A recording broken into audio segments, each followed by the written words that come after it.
गुरु बृहस्पति की कृपा आप सभी पर बनी रहे। गुरु का मार्गदर्शन सभी के लिए आवश्यक माना गया है, चाहे आकाश में स्थित ग्रह नक्षत्र हो या फिर देवी देवता। गुरु की आवश्यकता तो सभी को पड़ती है।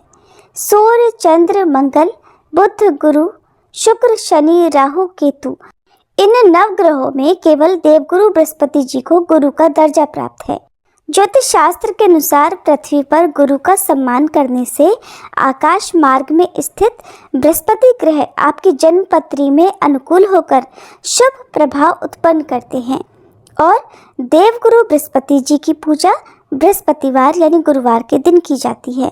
और बृहस्पतिवार के दिन देवगुरु बृहस्पति जी की पूजा करने, व्रत रखने और कथा श्रवण करने से चाहे कितनी भी बड़ी बाधाएं क्यों ना हो, वो दूर हो जाती हैं। तो आइए प्रिय श्रोताओं, आज आपको देवगुरु बृहस्पति जी की बृहस्पतिवार के दिन सुनी जाने वाली संपूर्ण कथा सुनाते हैं। कमेंट बॉक्स में बृहस्पति देवता की जय जरूर लिखिएगा। बृहस्पतिवार व्रत की पौराणिक कथा के अनुसार प्राचीन समय की बात है। भारतवर्ष में एक राजा राज्य करता था। वह बड़ा प्रतापी और दानी था। वह नित्य प्रति मंदिर में भगवान के दर्शन करने जाता था। वह ब्राह्मण और गुरु की सेवा किया करता था। उसके द्वार से कोई भी याचक निराश होकर नहीं लौटता था। वह प्रत्येक गुरुवार को व्रत रखता और पूजन करता था। हर दिन गरीबों की सहायता करता था, परंतु ये सब बातें उसकी रानी को अच्छी नहीं लगती थी। वो ना तो व्रत करती, न ही किसी को एक भी पैसा दान में देती थी और राजा से भी ऐसा करने को मना किया करती थी। एक समय की बात है कि राजा शिकार खेलने वन को चले गए थे। घर पर रानी और दासी थी। उसी समय गुरु बृहस्पति साधु का रूप धारण करके राजा के दरवाजे पर भिक्षा मांगने आए। साधु ने रानी से भिक्षा मांगी तो वह कहने लगी, हे साधु महाराज, मैं इस दान और पुण्य से तंग आ गई हूँ। इस कार्य के लिए तो मेरे पतिदेव ही बहुत हैं। अब आप ऐसी कृपा करें कि हमारा सारा धन नष्ट हो जाए और मैं आराम से रह सकूं। साधु रूपी बृहस्पति देव ने कहा, हे देवी, तुम बड़ी विचित्र हो। संतान और धन से कोई दुखी नहीं होता है, इसको तो सभी चाहते हैं। पापी भी पुत्र और धन की इच्छा करता है। अगर तुम्हारे पास धन अधिक है तो भूखे मनुष्यों को भोजन कराओ, प्याऊ लगवाओ, ब्राह्मणों को दान दो, धर्मशालाएं बनवाओ, कुआं, तालाब, बावड़ी, बाग, बगीचे आदि का निर्माण कराओ तथा निर्धनों की कुंवारी कन्याओं का विवाह कराओ और यज्ञ आदि करो। इस प्रकार के कर्मों से आपके कुल का और आपका नाम परलोक में सार्थक होगा और स्वर्ग की प्राप्ति होगी। किंतु रानी साधु की इन बातों से खुश नहीं हुई। उसने कहा, हे साधु महाराज, मुझे ऐसे धन की बिल्कुल आवश्यकता नहीं जिसको मैं अन्य लोगों को दान दूं या जिसको रखने और संभालने में ही मेरा सारा समय नष्ट हो जाए। तब साधु ने कहा, हे देवी, अगर तुम्हारी ऐसी ही इच्छा है तो जैसा मैं तुम्हें बताता हूँ तुम वैसा ही करना। बृहस्पतिवार के दिन घर को गोबर से लीपना, अपने केशों को पीली मिट्टी से धोना, राजा से कहना वह दाढ़ी कटवाए, भोजन में मांस मदिरा खाना, कपड़ा धोबी के यहाँ धुलने देना। इस प्रकार 7 बृहस्पतिवार करने से तुम्हारा सब धन नष्ट हो जाएगा। ऐसा कहकर साधु महाराज रूपी बृहस्पति देव अंतर्ध्यान हो गए। रानी ने साधु के कहे अनुसार 7 बृहस्पतिवार तक वैसा ही करने का विचार किया। साधु के बताए अनुसार कार्य करते हुए केवल 3 बृहस्पतिवार ही बीते थे कि उसकी समस्त धन संपत्ति नष्ट हो गई। भोजन के लिए दोनों समय परिवार तरसने लगा तथा सांसारिक भोगों से दुखी रहने लगा। तब वह राजा रानी से कहने लगा, हे रानी, तुम यहाँ पर रहो, मैं दूसरे देश को जाता हूँ। क्योंकि यहाँ पर मुझे सभी मनुष्य जानते हैं, इसलिए मैं यहाँ कोई काम नहीं कर सकता। मैं परदेश जा रहा हूँ, वहाँ कोई काम धंधा करूँगा, शायद हमारे भाग्य बदल जाए। ऐसा कहकर राजा परदेश चला गया। वह वहाँ जंगल से लकड़ी काट कर लाता और शहर में बेचता। इस तरह जीवन व्यतीत करने लगा। इधर राजा के बिना रानी और दासियां दुखी रहने लगी। किसी दिन भोजन मिलता और किसी दिन जल पीकर ही रह जाती। एक बार रानी और दासियों को 7 दिन तक बिना भोजन के रहना पड़ा। तो रानी ने अपनी दासी से कहा, हे दासी, यहाँ पास ही के नगर में मेरी बहन रहती है, वह बड़ी धनवान है। तू उसके पास जा और वहाँ से 5 सेर बेझर मांग कर ले आ, जिससे कुछ समय के लिए गुजर हो जाएगा। दासी रानी की बहन के पास गई। रानी की बहन उस समय पूजा कर रही थी। दासी ने रानी की बहन से कहा, हे रानी, मुझे आपकी बहन ने भेजा है, मुझे 5 सेर बेजर दे दो। दासी ने ये बात अनेक बार कही, परंतु रानी की बहन ने कोई उत्तर नहीं दिया, क्योंकि उस समय वह बृहस्पतिवार की कथा सुन रही थी। जब दासी को रानी की बहन से कोई उत्तर नहीं मिला तो वह बहुत दुखी हुई, उसे क्रोध भी आया। वह लौटकर रानी से बोली, हे रानी, आपकी बहन तो बहुत ही घमंडी है, वह तो छोटे लोगों से बात भी नहीं करती। मैंने उससे बहुत बार कहा, लेकिन उसने कोई उत्तर नहीं दिया। मैं वापस चली आई।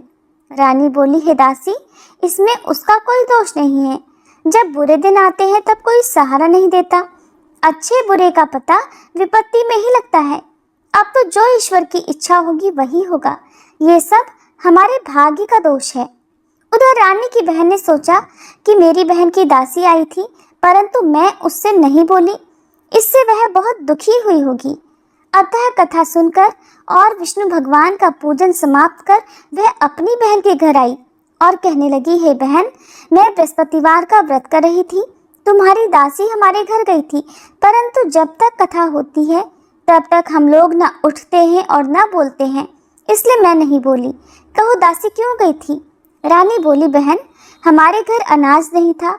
वैसे तुमसे कोई बात छिपी नहीं है, इस कारण मैंने दासी को तुम्हारे पास 5 सेर बेजर लेने के लिए भेजा था। रानी की बहन बोली, बहन देखो, बृहस्पति भगवान सबकी मनोकामनाएं पूर्ण करते हैं।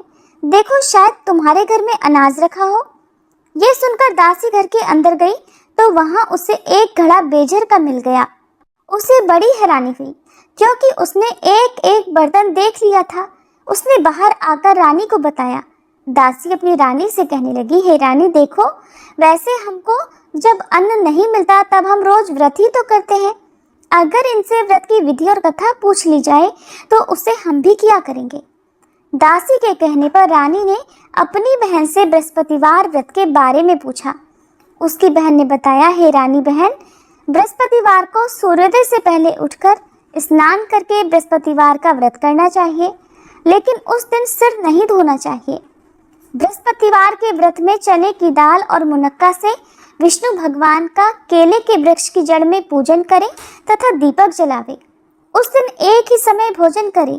भोजन पीले खाद्य पदार्थ का करें और कथा सुने। इस प्रकार करने से गुरु भगवान प्रसन्न होते हैं, अन्न पुत्र धन देते हैं, मनोकामना पूर्ण करते हैं। व्रत और पूजन की विधि बताकर रानी की बहन अपने घर लौट गई। रानी और दासी दोनों ने निश्चय किया कि बृहस्पति देव भगवान का पूजन जरूर करेंगे। 7 दिन बाद जब बृहस्पतिवार आया तो उन्होंने व्रत रखा। गुड़साल में जाकर चना और गुड़ बीन लाई तथा उसकी दाल से केले की जड़ तथा विष्णु भगवान का पूजन किया। अब पीला भोजन कहाँ से आए? दोनों बड़ी दुखी हुई, परंतु उन्होंने व्रत किया था, इस कारण बृहस्पति देव भगवान प्रसन्न थे। एक साधारण व्यक्ति के रूप में वे 2 थालों में सुंदर पीला भोजन लेकर आए और दासी को देकर बोले, हे दासी, ये भोजन तुम्हारे और रानी के लिए है, तुम दोनों कर लेना। दासी भोजन पाकर बहुत प्रसन्न हुई और रानी से बोली, रानी जी, भोजन कर लो। रानी को भोजन आने के बारे में कुछ नहीं पता था, इसलिए वह दासी से बोली, जा तू ही भोजन कर, क्यों तू व्यर्थ में हमारी हंसी उड़ाती है। तब दासी बोली, रानी, एक व्यक्ति भोजन दे गया है। तब रानी कहने लगी, वो भोजन तेरे लिए ही देकर गया है, तू ही भोजन कर। दासी ने कहा, वह व्यक्ति हम दोनों के लिए 2 थालों में भोजन देकर गया है, इसलिए मैं और आप दोनों ही साथ साथ भोजन करेंगे। फिर दोनों ने गुरु भगवान को नमस्कार कर भोजन किया। उसके बाद से वे प्रत्येक बृहस्पतिवार को गुरु भगवान का व्रत और पूजन करने लगी। बृहस्पति भगवान की कृपा से उनके पास धन हो गया, परंतु रानी फिर पहले की तरह से आलस्य करने लगी। तब दासी बोली, देखो रानी, तुम पहले भी इसी प्रकार आलस्य करती थी, तुम्हें धन रखने में कष्ट होता था, इस कारण सभी धन नष्ट हो गया। अब गुरु भगवान की कृपा से धन मिला है तो तुम्हें फिर आलस्य होता है। बड़ी मुसीबतों के बाद हमने ये धन पाया है, इसलिए हमें दान पुण्य करना चाहिए। तुम भूखे मनुष्यों को भोजन कराओ, प्याऊ लगवाओ, ब्राह्मणों को दान दो, कुआं, तालाब, बावड़ी आदि का निर्माण करवाओ, मंदिर पाठशाला बनवाकर दान दो, कुंवारी कन्याओं का विवाह करवाओ, धन को शुभ कार्यों में खर्च करो, जिससे तुम्हारे कुल का यश बढ़े और स्वर्ग प्राप्त हो और पितर भी प्रसन्न हो। दासी की बात मानकर रानी ने इसी प्रकार के कर्म करने प्रारंभ कर दिए, जिससे उनका काफी यश फैलने लगा। एक दिन रानी और दासी आपस में विचार करने लगी कि न जाने राजा किस दशा में होंगे, उनकी कोई खोज खबर नहीं है। उन्होंने बृहस्पति देव से प्रार्थना की और तब भगवान ने रात्रि में राजा को स्वप्न में कहा, हे राजा उठ, तेरी रानी तुझको याद करती है, अब अपने देश को वापस लौट जा। राजा प्रातःकाल उठकर जंगल से लकड़ियां काट कर लाने के लिए जंगल की ओर चल पड़ा। जंगल से गुजरते हुए वह सोचने लगा, रानी की गलती से उसे कितने दुख भोगने पड़े। राजपाट छोड़कर उसे जंगल में आकर रहना पड़ा। जंगल से लकड़ियां काटकर उन्हें बेचकर गुजारा करना पड़ा। उसी समय उस जंगल में बृहस्पति देव एक साधु का रूप धारण करके आए और राजा के पास आकर बोले, हे लकड़हारे, तुम इस सुनसान जंगल में किस चिंता में बैठे हो, मुझे बतलाओ। ये सुनकर राजा की आंखों में आंसू भर आए और साधु की वंदना करके वह बोला, हे प्रभु, आप सब कुछ जानने वाले हैं। ऐसा कहकर राजा ने साधु को अपनी संपूर्ण कथा सुना दी। महात्मा दयालु होते हैं। वे राजा से बोले, हे राजा, तुम्हारी पत्नी ने बृहस्पति देव के प्रति अपराध किया था, जिसके कारण तुम्हारी ये दशा हुई। अब तुम किसी प्रकार की चिंता मत करो, भगवान तुम्हें पहले से अधिक धन देंगे। देखो, तुम्हारी पत्नी ने बृहस्पतिवार का व्रत करना प्रारंभ कर दिया है। अब तुम भी बृहस्पतिवार का व्रत करके चने की दाल और गुड़ जल के लोटे में डालकर केले का पूजन करो। फिर कथा कहो या सुनो, भगवान तुम्हारी सब मनोकामनाओं को पूर्ण करेंगे। साधु को प्रसन्न देखकर राजा बोला, हे प्रभु, मुझे लकड़ी बेचकर इतना पैसा नहीं मिलता जिससे भोजन करने के उपरांत कुछ बचा सकूं, और मैंने रात्रि में अपनी रानी को व्याकुल देखा है। मेरे पास कोई साधन नहीं जिससे समाचार जान सकूं। फिर मैं बृहस्पति देव की क्या कहानी कहूँ, मुझे तो कुछ भी नहीं मालूम है। साधु ने कहा, हे राजा, तुम किसी बात की चिंता मत करो। बृहस्पतिवार के दिन तुम रोजाना की तरह लकड़ियां लेकर शहर में जाओ। तुम्हें रोज से 2 गुना धन प्राप्त होगा, जिससे तुम भलीभांति भोजन कर लोगे और बृहस्पति देव की पूजा का सामान भी आ जाएगा। बृहस्पतिवार की कथा इस प्रकार है। प्राचीन काल में एक बहुत ही निर्धन ब्राह्मण था। उसकी कोई संतान नहीं थी। वह नित्य पूजा पाठ करता, परंतु उसकी पत्नी बहुत मलिनता के साथ रहती थी। वो न तो स्नान करती और न किसी देवता का पूजन करती थी। प्रातःकाल उठते ही सबसे पहले भोजन करती, बाद में कोई अन्य कार्य करती। ब्राह्मण देवता बहुत दुखी रहते थे। पत्नी को बहुत समझाते, किंतु कोई परिणाम नहीं निकलता। भगवान की कृपा से ब्राह्मण की पत्नी के कन्या उत्पन्न हुई। वह कन्या अपने पिता के घर में बड़ी होने लगी। वह बालिका प्रातः स्नान करके भगवान विष्णु का जप करती। वह बचपन से ही बृहस्पतिवार का व्रत भी करने लगी थी।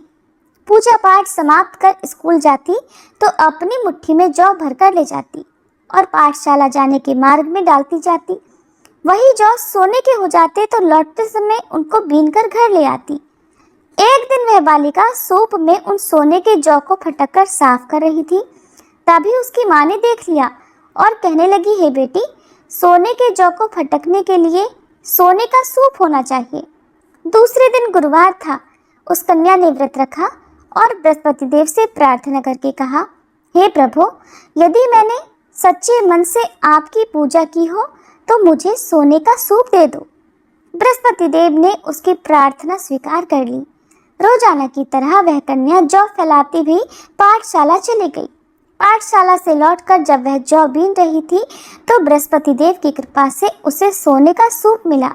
उसे वह घर ले आई और उससे जौ साफ करने लगी, परंतु उसकी माँ का वही ढंग रहा। एक दिन की बात है, वह कन्या सोने के सूप में जौ साफ कर रही थी।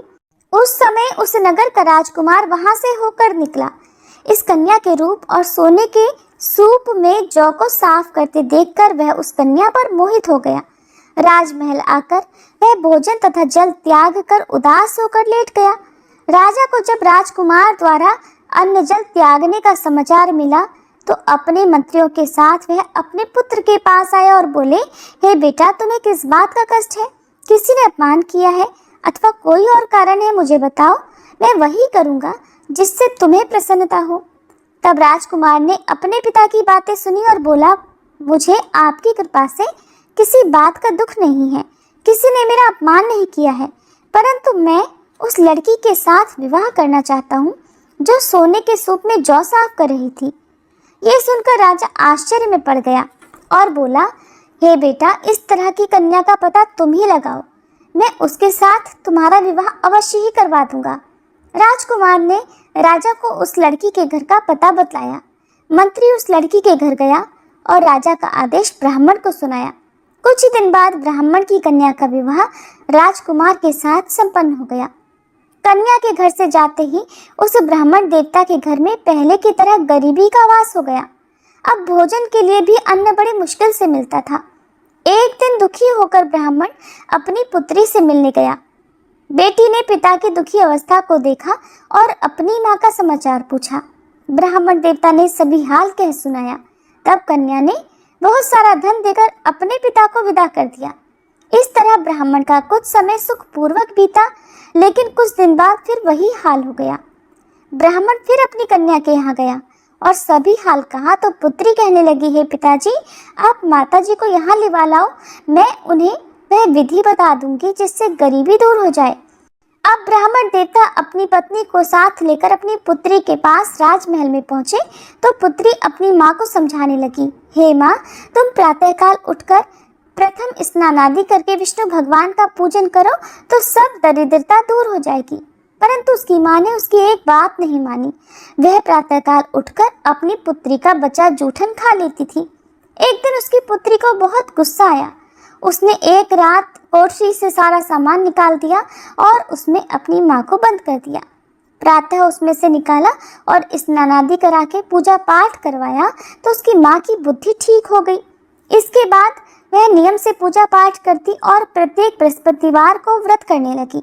इस व्रत के पुण्य प्रभाव से उसकी माँ भी बहुत धनवान हो गई और बृहस्पति देवता के प्रभाव से स्वर्ग को गई।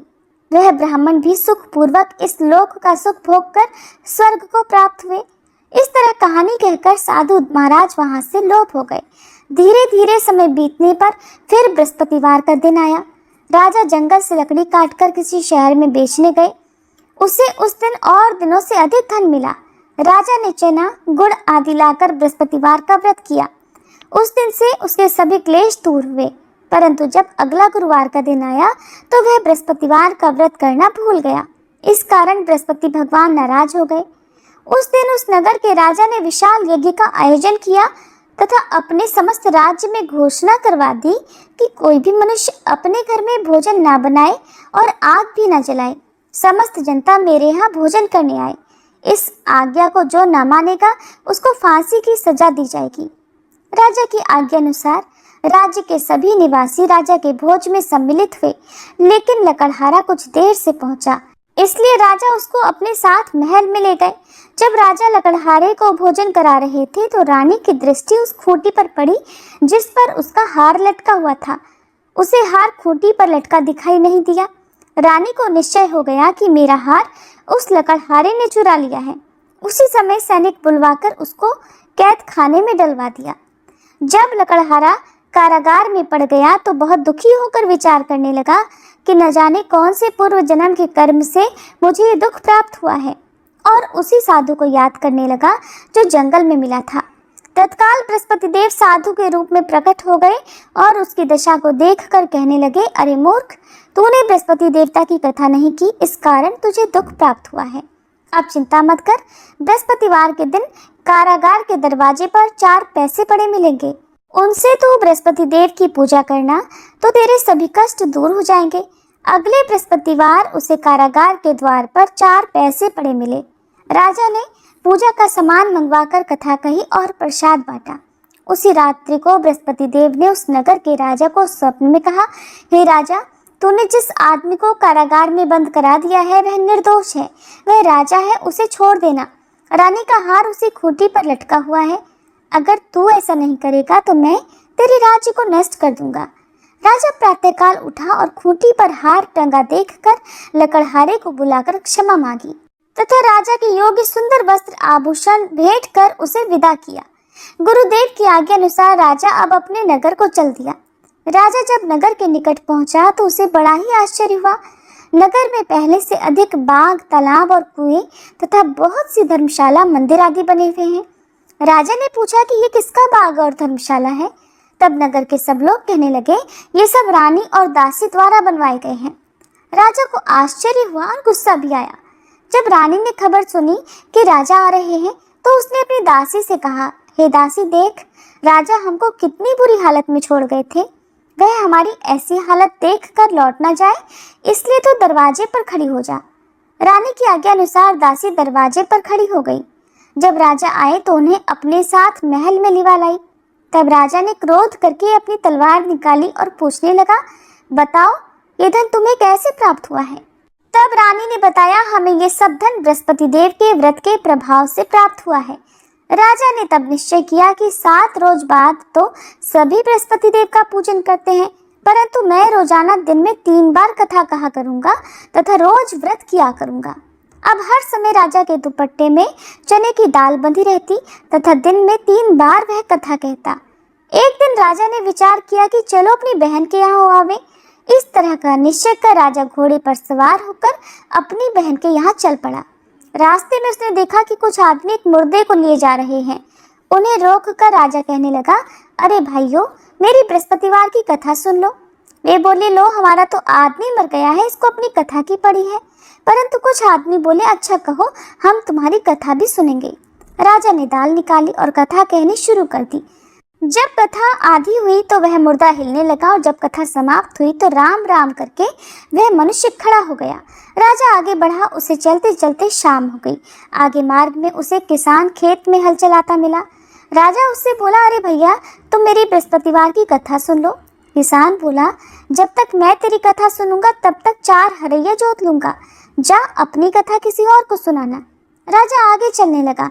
राजा के हटते ही बैल पछाड़ खाकर गिर गए तथा किसान के पेट में बहुत जोर से दर्द होने लगा। उसी समय किसान की माँ रोटी लेकर आई। उसने जब ये देखा तो अपने पुत्र से सब हाल पूछा। बेटे ने सभी हाल बता दिया। बुढ़िया दौड़ी दौड़ी उस घुड़सवार के पास गई और उससे बोली, मैं तेरी कथा सुनूंगी, तू अपनी कथा मेरे खेत पर ही चलकर कहना। राजा ने लौटकर बुढ़िया के खेत पर जाकर कथा कही, जिसके सुनते ही बैल खड़े हो गए और किसान के पेट का दर्द भी बंद हो गया। अब राजा अपनी बहन के घर पहुंच गया। बहन ने भाई की खूब मेहमानी की। दूसरे दिन प्रातःकाल राजा जगा तो देखने लगा कि सब लोग भोजन कर रहे हैं।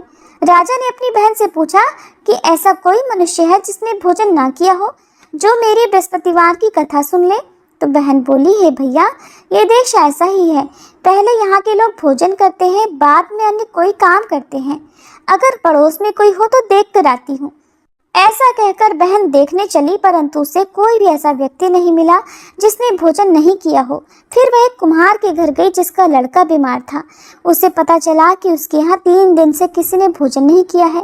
रानी ने अपने भाई की कथा सुनने के लिए कुम्हार से कहा तो वह तैयार हो गया।